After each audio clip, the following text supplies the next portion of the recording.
Right, a very warm welcome, Thorsten Fischer, Head of IR and Financial Communication at Airbus. Thank you very much for joining us to this interview. Pleasure. I mean, good to be with you.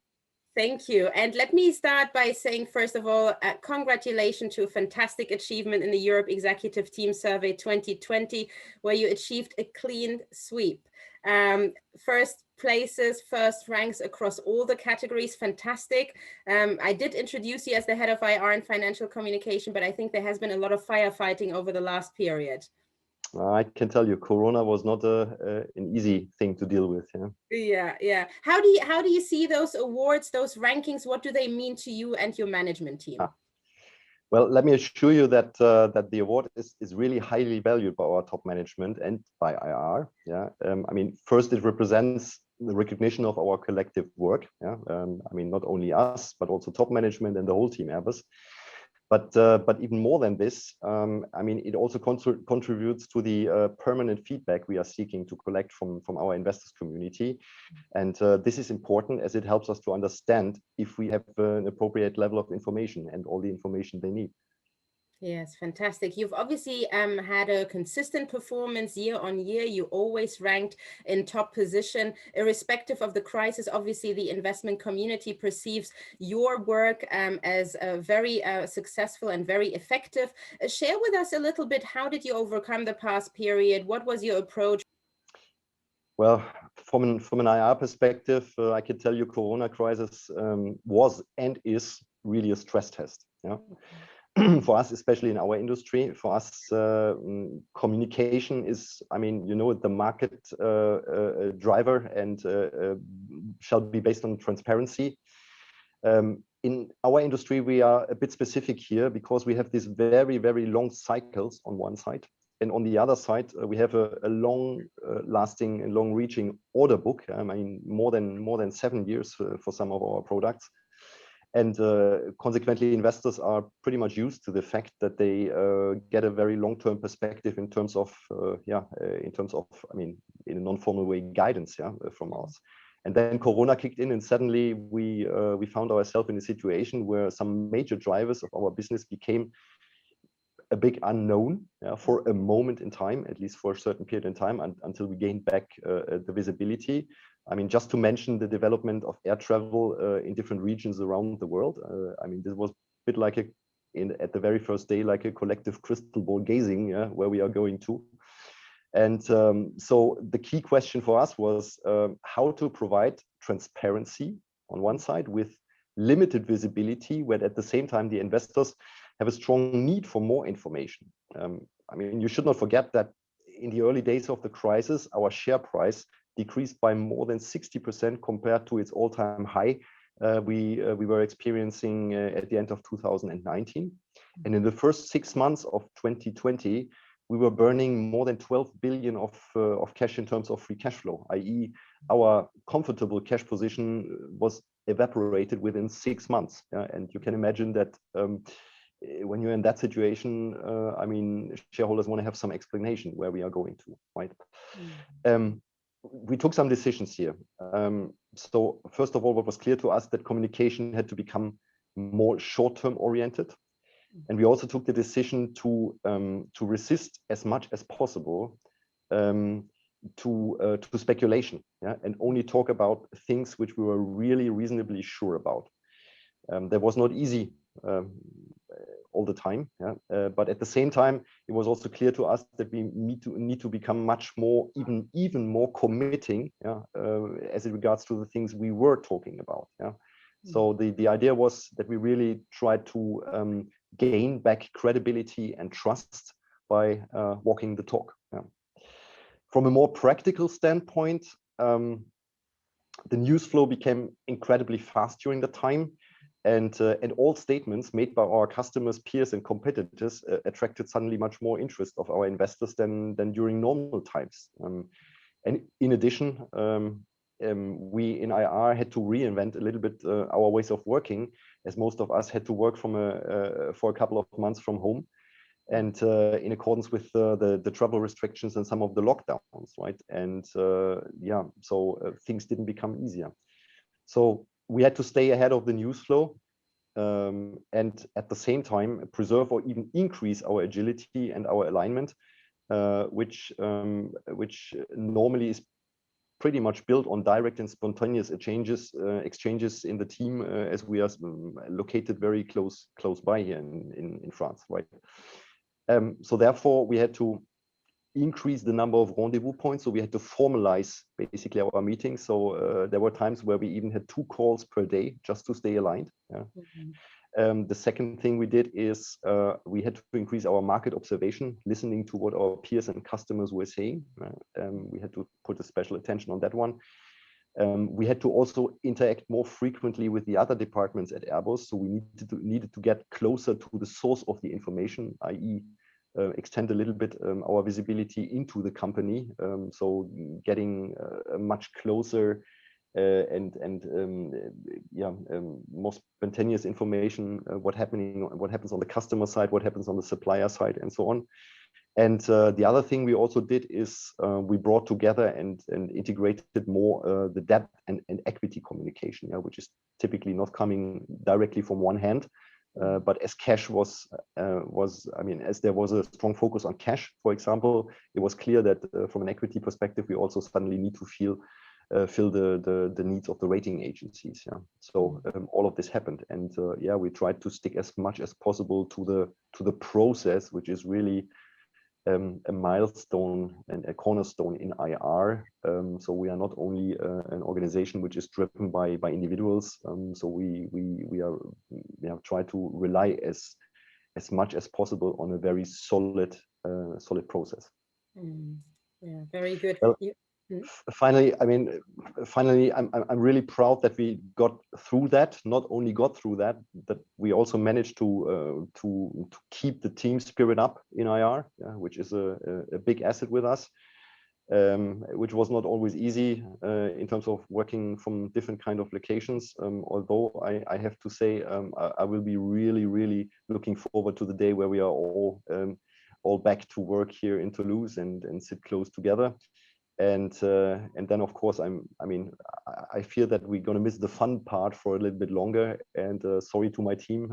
So I guess this has to wait still a little bit. You've just mentioned agility and how you responded to the crisis. How have you incorporated IR digitization into your workflow, and what areas has it actually made more effective? I have to say, and I have to admit, we are not too fancy when it comes to that for the moment. We rely very much on the Nasdaq IR Insight solution, which allows us a very targeted approach with our investors, and also helps to optimize our time during the roadshows. You remember those days where we were on the road? Of course, we are regularly looking into new tools coming up. I think we have to make up our mind on one or the other one, which might be very helpful going forward. Although I have to say, currently we are also facing some budget restrictions, which doesn't make things easier here. Maybe something very basic, even a little anecdote. We just had deployed the Google workspace before Corona kicked in, which was a key success factor for us. So it helps us to manage the situation where we were at different kind of locations in a very collaborative way. And what I can tell you, I've never learned to manage a new software application faster than during this time. So it shows that learning under pressure obviously works quite well here. ESG is also one of those buzzwords, and I think it's here to stay. Share with us a little bit about your ESG journey, where you're at, and importantly also, how do you find alignment with investors on materiality aspects that you look at? I think it's not difficult to guess that Airbus, especially when it comes to the E in ESG, is in the center of attention. Although I have to say that the aviation sector efforts, they don't start now, right? We have a long journey behind us already on that one. First of all, I think it's not only about talking about that. ESG is something that you really need to embed deep in your daily business. And just to give you an example, our committee at the board level, which before was only responsible for compliance-related matters, is now also responsible for the ESG related matters, i.e. we really link it to the top management level in our company. More precisely, I mean, fuel burn in the aircraft industry is one of the major cost drivers in operating an aircraft, and therefore it has always been a strong incentive for us and a strong selling argument to offer products with lower fuel burn. I mean, this is not a topic where we need to have an additional incentive. I mean, becoming more ecological here makes us even more competitive. Yeah? So just to look back on the journey we did in the past, right? I mean, the CO2 emissions per revenue passenger kilometer have been reduced by around 80% since the dawn of the jet age. Yeah? I mean, you see there's constant improvement as part of our DNA. And aviation has managed to decouple the increase of the CO2 emissions from its traffic growth that we were experiencing much better than any other mode of transportation. Yeah, and maybe another interesting fact, which is not widely known, is that our aircraft leaving our factories today can already be operated with a 50% sustainable aviation fuel. I mean, technical solutions are already offered by us, but however, I mean, this shows the complexity. Sustainable aviation fuel is not yet available at sufficient quantity and at reasonable prices. And well, this shows that it needs more than us to offer the solution to make a real change. It needs a whole industrial ecosystem to move in one direction. Yeah? And we have the ambition, we have a challenging roadmap, but we believe it's achievable. And while air transport as a whole represents only approximately something like 2% of global emissions, we are committed to lead the decarbonization of our sector. And it's our ambition as an aircraft manufacturer to bring the first zero emission commercial aircraft to the market by the mid of next decade. Yeah? And as decarbonization in our industry, based on what I explained before, is obviously technically more complex than in other industry, it also means that it becomes more complex in terms of communication and investor relation tasks. Yeah. So what we're going to do is, of course, we will intensify our communication strategy on ESG around the purpose going forward, and plan to increase our participation in the dedicated conferences, and of course we'll step by step improve our reporting. It's a long journey, I can tell you. Yeah, very, very exciting too. Thorsten, you've been in IR for a number of years now, and investor relations is as a function continually under pressure, whether it is because of regulatory changes or other external factors. Where do you see the trends in IR? Well, I mean, we can identify a lot of trends, but as I said before, for me, the next big thing to happen is the ESG story. There is a lot of education which is needed. We also see a need for more harmonization in the way things are reported or have to be reported, and we need to have a greater collaboration on the common reporting framework, because otherwise you might ending up in a situation where you have to report after multiple or based on multiple kind of frameworks, and then best at the end have to do a matching between that. And I think this is not what is really behind as a substance behind the idea of ESG. Here's a strong plea for further harmonization. Yeah. Yes, very good. I mentioned at the beginning that you've obviously ranked highly across all the different categories. That also includes very specific investor relations attributes and qualities, including credibility and business knowledge and responsiveness, and all these aspects which are really important for investors to stay abreast of what you're doing. Share with us a little bit, what is your formula of success, and how do you manage the team? What are your top tips and tools that you're using to achieve the success? Well, maybe a couple of elements. I mean, first of all, you should always try to buy the best crystal ball you can get at the market. I mean, the ability to anticipate is really a key success factor. And for this, you have to enter into a permanent exchange with all relevant internal and external stakeholders, right? The second thing is you need to build a team which is very experienced, not only in terms of communication.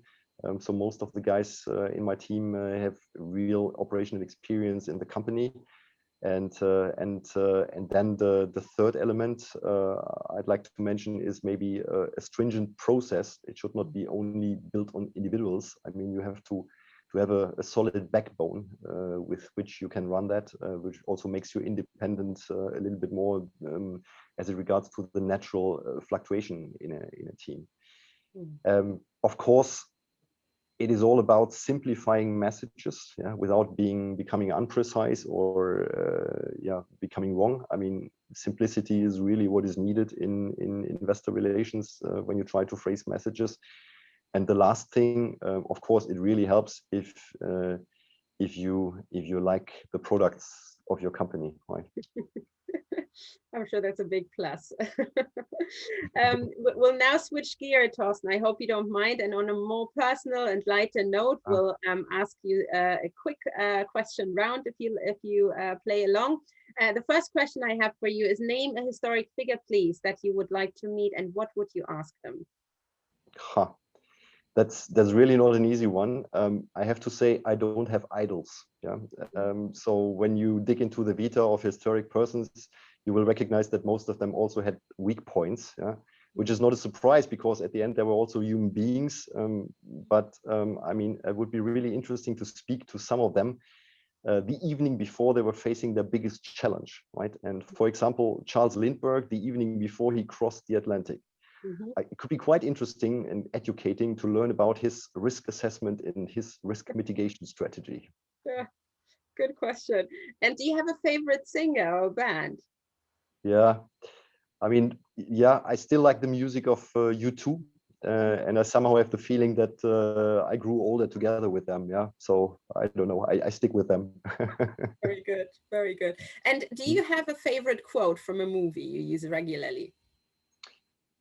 I do have, yeah. There's one from the Dead Poets Society where John Keating, the teacher, says, "Words and ideas can change the world." I think this is pretty close to IR, right?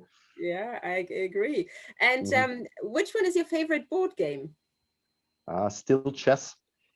I'm not good in that at all anymore. It's a game that needs a lot of time and dedication, and I don't have either of that at the moment, and also since a longer time. But I still like the fact that it is a game that limits the aspect of being lucky. I mean, being lucky is not needed to win it, right? Well, maybe that's not true for me anymore. I think in order to win it, I have to be very lucky. Meanwhile, yeah. Fantastic. And finally, do you have a personal objective or resolution for 2021? Going on a holiday trip with my family that starts with a long-haul flight to a far-away destination. Oh, fantastic. And if this is not possible this year, I would at least love to spend a bit more time sitting on my motorbike. Corona is really challenging, and a little recharger would be highly welcome. Yes, and you sure have deserved it, Thorsten. You and your team. Again, congratulations on a fantastic achievement in the Europe Executive Team 2020. And I hope all your personal objectives come true for this year, that you do get to spend some time with the family and some downtime. Thanks a lot. Thank you very much.